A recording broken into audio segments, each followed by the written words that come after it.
Et effectivement, cette fin de vie, évidemment, on ne choisit pas le début de sa vie. Ça dépend des parents, ça dépend de tout cela. Mais sa fin de vie, faut-il la choisir et comment? Vaste question, difficile question, très complexe question. Il ne s'agit pas là de trancher comme ça dans le vif. En même temps, la question se pose depuis longtemps.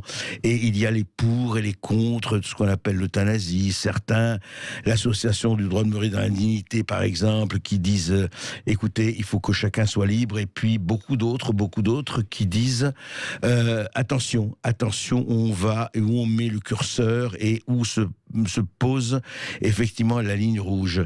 Alors Jean Leonetti notamment a été l'auteur de 2 lois sur la fin de vie qui ont été votées à l'unanimité en 2005 et en 2016. Monsieur Leonetti, bonjour. Bonjour. Vous êtes médecin, vous êtes maire d'Antibes et ancien député LR.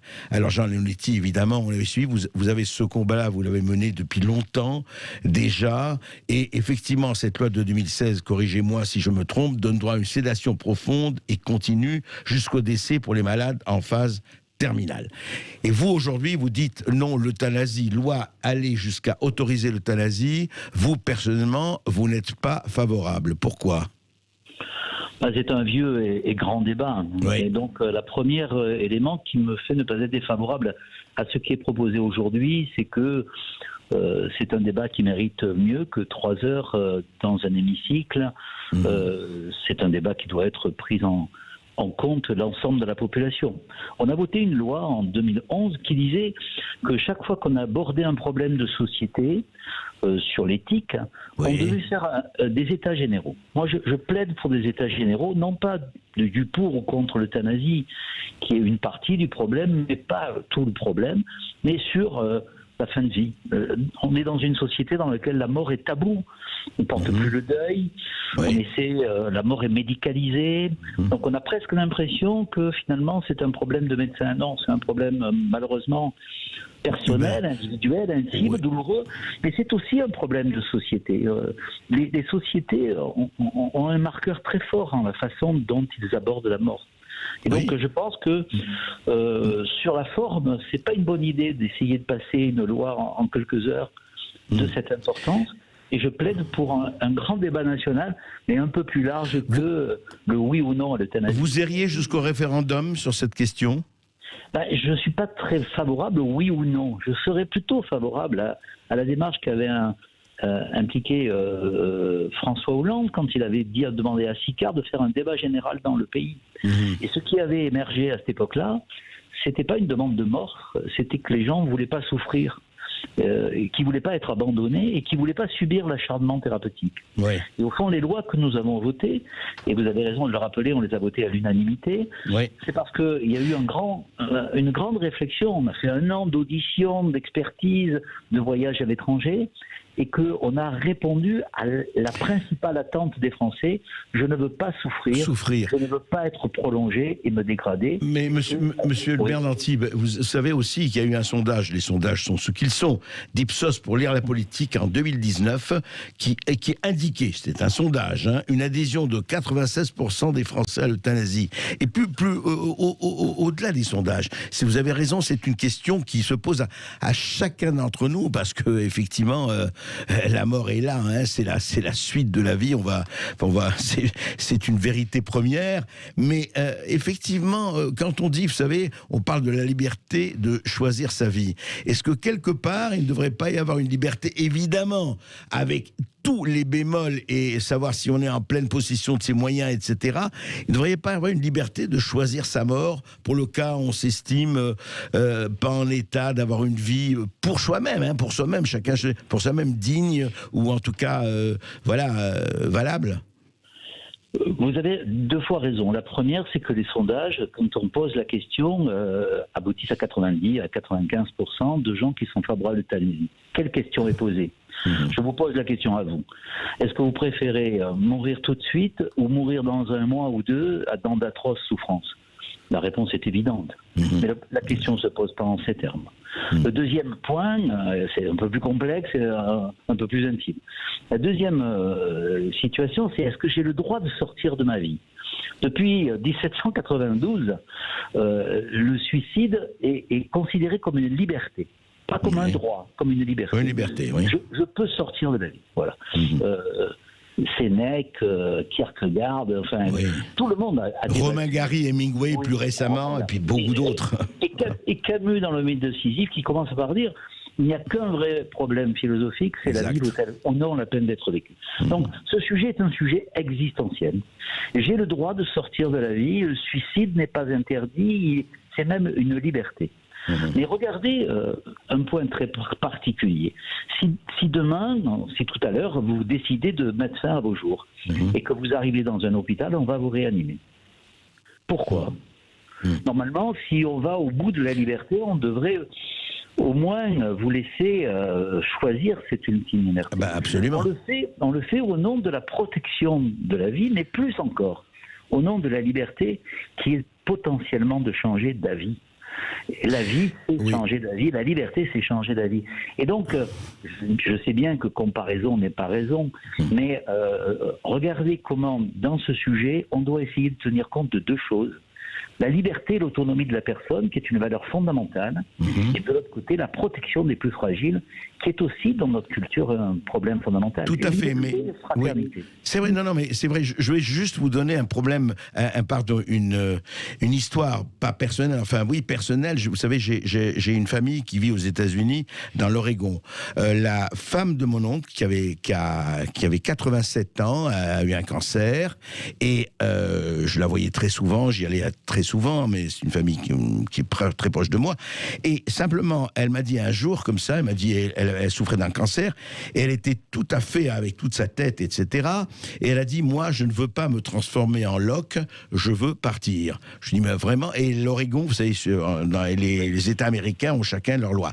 Et donc, qu'est-ce qui s'est passé ? Elle a demandé au médecin, le médecin sont revenus 3 fois, c'est-à-dire que pendant 3 mois, ils sont revenus à chaque mois en disant, est-ce que vous êtes toujours dans le même état d'esprit ? Elle a dit oui, et elle est partie comme ça, avec un cocktail lithique. Bon, je ne dis pas, je ne présente ça pas comme un exemple, je dis simplement que le problème qui est posé, vous avez raison, c'est un problème majeur, c'est le problème, c'est que est-ce que je n'ai pas, moi, vous, tout le monde, la capacité de choisir effectivement la manière dont j'ai envie de vivre ou dont je n'ai plus envie de vivre. C'est vraiment le problème fondamental. C'est un problème fondamental, mais qui, là vous parlez du suicide assisté, qui est pas exactement l'euthanasie, c'est-à-dire est-ce que j'ai le droit de me suicider et est-ce que ce droit liberté, je peux le transformer en un droit créant, c'est-à-dire un droit que je peux revendiquer à la société. Mais regardez comment la société est assez paradoxale. Lorsque j'étais jeune médecin, on recevait beaucoup de suicides au barbiturique. Et c'était une façon, entre guillemets, douce de mourir, parce qu'on s'endort et puis on meurt. On le décrit d'ailleurs comme un coma calme et tranquille, vous voyez bien. Eh bien, on a supprimé les barbituriques de la pharmacopée française et on les a réservés à des patients très très très particuliers pour éviter le suicide. Donc, une société, elle défend l'idée que le suicide, c'est un mal-être et qu'il faut lutter contre. Le médecin qui voit arriver le suicide et le réanime. Et puis, en même temps, ce que vous venez de dire est juste, c'est-à-dire que à titre individuel, c'est une liberté que je dois conserver. Mais est-ce que dans cette liberté, il n'y a pas plus de souffrance que de liberté ? Donc je pense que ce problème, ça appartient à chacun. Il est malheureusement complexe. Tout à fait. Comme vous dites, il appartient à chacun. Et chacun a la liberté de mettre fin à ses jours. Est-ce qu'il a le droit de le revendiquer à la société ? C'est un autre sujet. Tout à fait. Et voilà, tout le problème de savoir si cette liberté doit devenir un droit. Merci Jean Leonetti. Justement, nous avons un docteur Yves Deloche. Bonjour docteur. Bonjour monsieur, bonjour monsieur Leonetti, s'il est toujours là. Écoutez, il est là et je pense qu'il vous écoute. Oui, justement, restez avec nous, monsieur Leonetti. Merci de m'écouter, monsieur Leonetti. Alors, dites-moi, docteur Yves Deloche, vous avez écrit Docteur, rendez-moi ma liberté aux éditions Michel Lafon, et vous d'ailleurs, comme en Belgique et en Suisse, c'est évidemment l'euthanasie assistée, enfin, est autorisée, c'est dans la loi. Et vous dites, juste docteur, vous dites, je ne veux pas interpeller les autorités de l'Hexagone, seulement rétablir une certaine réalité, en espérant que peut-être un jour, il y ait une loi qui permette aux Français de ne plus quitter leur pays pour mourir, parce qu'effectivement, vous avez reçu notamment, docteur Deloche, beaucoup de Français, enfin beaucoup, un certain nombre de Français qui... Oui, beaucoup. Voilà. Et alors, vous, comment vous considérez la question, justement, la question posée par François Leonetti, par tout le monde d'ailleurs, comment, Jean Leonetti, pardon, comment, en fait, vous dites, vous respectez la liberté de chacun et vous actez la liberté de chacun. Comment vous la vivez, cela, docteur Deloche? Bien entendu. D'ailleurs, le mot liberté vient de mes patients qui allaient être euthanasiés et qui m'a dit cette phrase superbe: docteur, vous me rendez enfin ma liberté. Donc, comment je vis? D'abord, très difficilement, parce que ça n'est jamais facile. Nous recevons des appels tous les jours et je vois des patients arriver dans un état épouvantable. Je fais des consultations dans des ambulances de patients très gravement malades qui ont par exemple la maladie de Charcot, qui n'ont aucun espoir de guérison, que malheureusement la loi de mon cher confrère M. Leonetti ne peut pas aider parce que ces patients ne sont pas en fin de vie. Et il m'est, moi, impossible en tant que médecin, mais je pense que M. Leonetti me comprendra, il m'est impossible de dire à un patient français: revenez l'année prochaine, on reverra votre cas. Vous ne souffrez pas encore assez. Mon éducation de médecin m'a appris en premier lieu à essayer de guérir mes patients, de les soigner. Si je n'arrive pas à les soigner, ce qui nous arrive tout le temps à nous médecins, j'accepte de leur donner le dernier soin. Ça n'a rien à voir avec un suicide. Il faudrait que j'ai un plus long débat, avec beaucoup de respect, avec M. Leonetti. C'est une demande répétée, renouvelée du patient, avec qui j'ai de nombreux entretiens. 5 minutes, 30 secondes avant l'euthanasie, je lui demande encore quel est son choix. Il part en souriant, en me disant: vous auriez dû le faire 3 mois plus tôt. J'en ai un peu assez, si vous me donnez encore 30 secondes, d'entendre ce que les médias racontent sur les excès de la loi belge. Je trouve ça épouvantable. Je vais en prendre un seul d'il y a quelques jours. En Belgique, on euthanasie des enfants autistes. J'étais outré d'entendre ça. Je peux dire à M. Leonetti qu'en 2020, il n'y a eu aucune euthanasie d'enfants belges. Et je voudrais ajouter... Je rappelle que c'est pas moi qui ai dit ça. Hein. Bon, d'accord. Monsieur Leonetti, je ne veux pas vous critiquer. Mais bon, vous pouvez... Docteur Loche, restez avec nous. Après, on a une petite pause. Et Jean Leonetti aussi. Je voudrais vraiment continuer malheureusement, on ne pourra pas faire toute l'heure, mais pendant quelques minutes, je voudrais continuer avec vous deux. C'est très important, je crois, pour tout le monde. Voilà, c'est un débat important et vous aussi, vous pourrez réagir à ce sujet au 0826 300 300. Réagissez justement sur cette loi qui considère l'euthanasie. Allez, à tout de suite. Et nous continuons de parler de cette examination de la proposition de loi qui autorise l'euthanasie pour les personnes souffrant d'une affection grave et incurable aujourd'hui à l'Assemblée. Et nous avons pour cela Jean Leonetti, qui est médecin, maire d'Antibes, ancien député, et surtout l'auteur de 2 lois sur la fin de vie qui ont été votées en 2005 et en 2016. Et puis le docteur Yves Deloche, je crois, médecin généraliste belge et auteur de ce livre, Docteur, rendez-moi ma liberté, aux éditions Michel Lafon. Alors justement, Jean Leonetti, vous avez écouté Yves Deloche, vous êtes tous les deux d'ailleurs médecins, et c'est très bien ainsi, parce que c'est très important, vous savez ce dont vous parlez. Alors justement, je crois que le problème est posé de façon très très forte, et c'est pour ça que je vous remercie à tous les deux de continuer à parler de ça, mais on est au cœur du problème, c'est entre la demande d'un certain nombre de gens, dont a parlé le docteur Deloche en disant « Regardez, moi j'en peux plus », et le problème effectivement des limites et de ce problème de la protection de la vie dont vous parliez aussi, Jean Leonetti.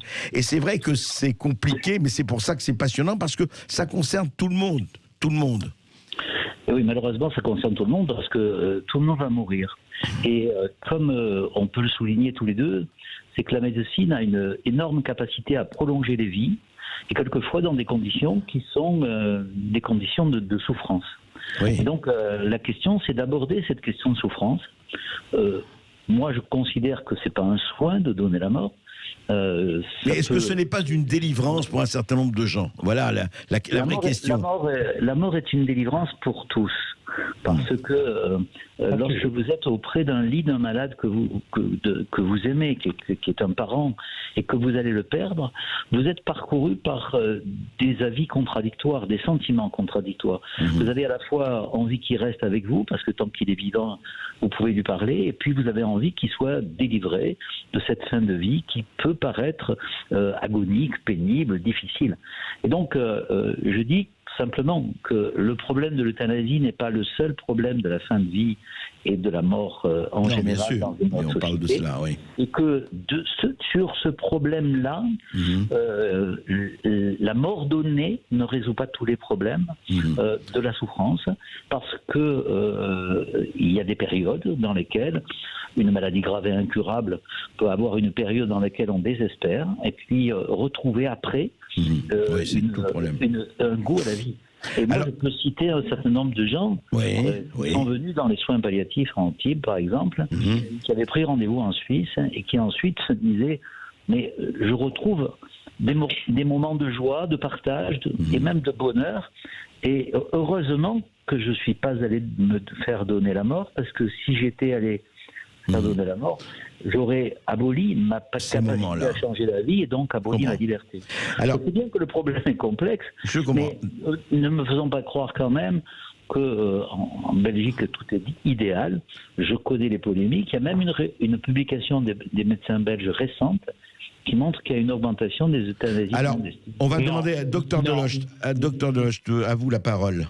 Merci, Monsieur Leonetti. J'écoute toujours beaucoup ce que vous me dites. Je voudrais d'abord rétablir, c'est que la médecine ne résout pas toutes les souffrances, malheureusement.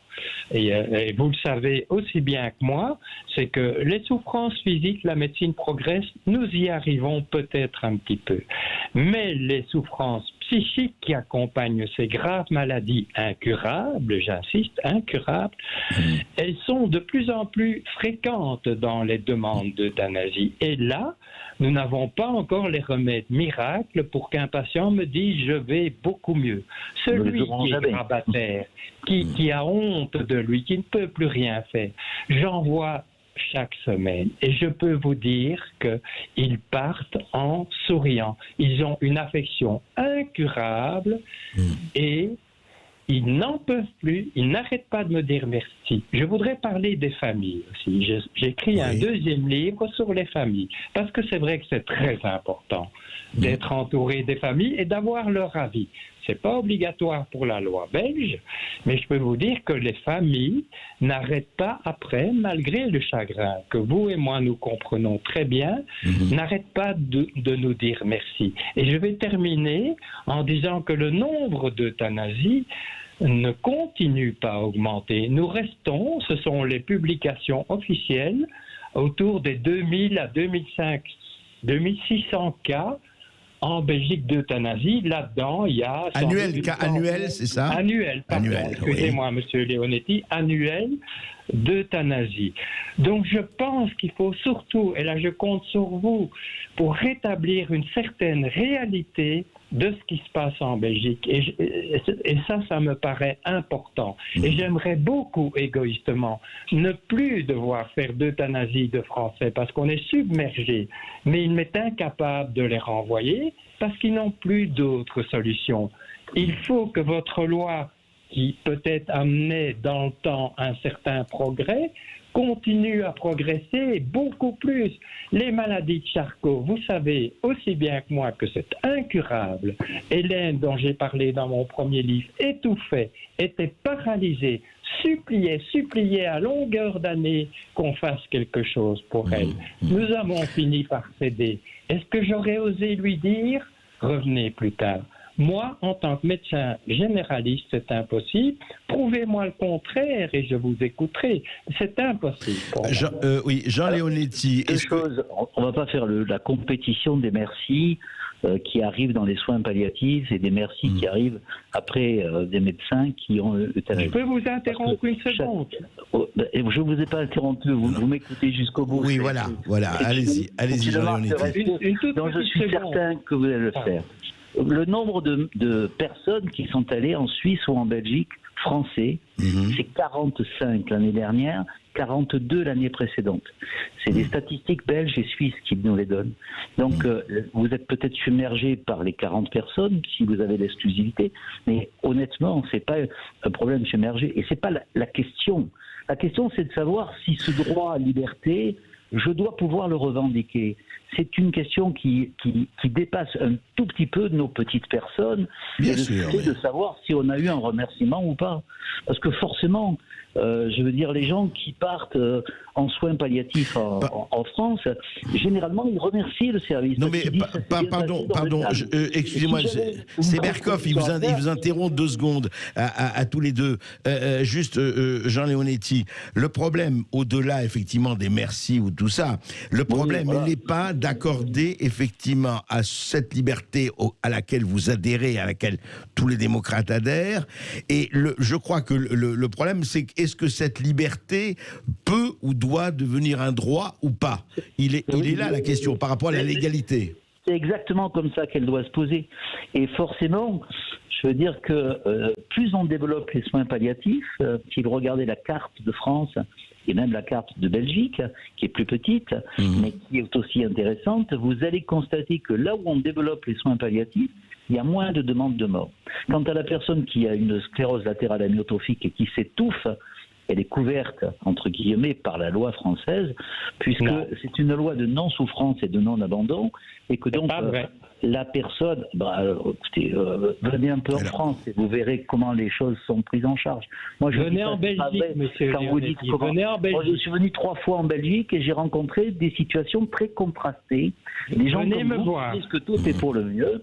Oui, je ne doute pas. Mais j'ai rencontré aussi des médecins qui étaient très en difficulté sur ces situations et qui ont donné comme priorité alternative le fait de donner la mort plutôt que le fait d'accompagner. Alors, docteur Delocht, à vous.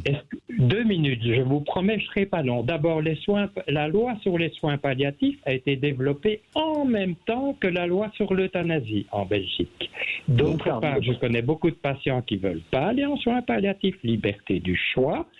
Et ce qu'on raconte tout le temps en France et qui est faux, archi faux, il y a beaucoup de patients en soins palliatifs qui n'en peuvent plus parce qu'on est au bout de leur traitement. Arrêtons de dire que la médecine est toute puissante. Le patient n'en peut plus et demande qu'on fasse autre chose pour lui. Ça, c'est la réalité, monsieur Leonetti, de ma médecine générale. Et avec grand plaisir, je vous reçois à Bruxelles et je vous montrerai ce que nous faisons. Et franchement, je vous dis... Oui. Je vous fais la proposition inverse. Eh bien, écoutez, proposition faite. Quand le Covid sera passé, je vous rencontre. Je vous ai envoyé mon livre, mais vous ne m'avez pas répondu. Bon, mais écoutez, ça, les questions de livre, on réglera. En tout cas, écoutez, merci à tous les deux. Merci à tous les deux. Non, tout à fait. Et écoutez, on serait ravis de vous accompagner quand vous allez vous rencontrer, si vous en êtes d'accord. Avec plaisir, il n'y a pas de souci. Et merci à tous les deux pour ce que vous avez dit. C'est très important. Après, chacun se fera son opinion et chacun décidera en connaissance de cause. Et on verra si la loi et le législateur, comment il réagira. Merci encore. Merci beaucoup.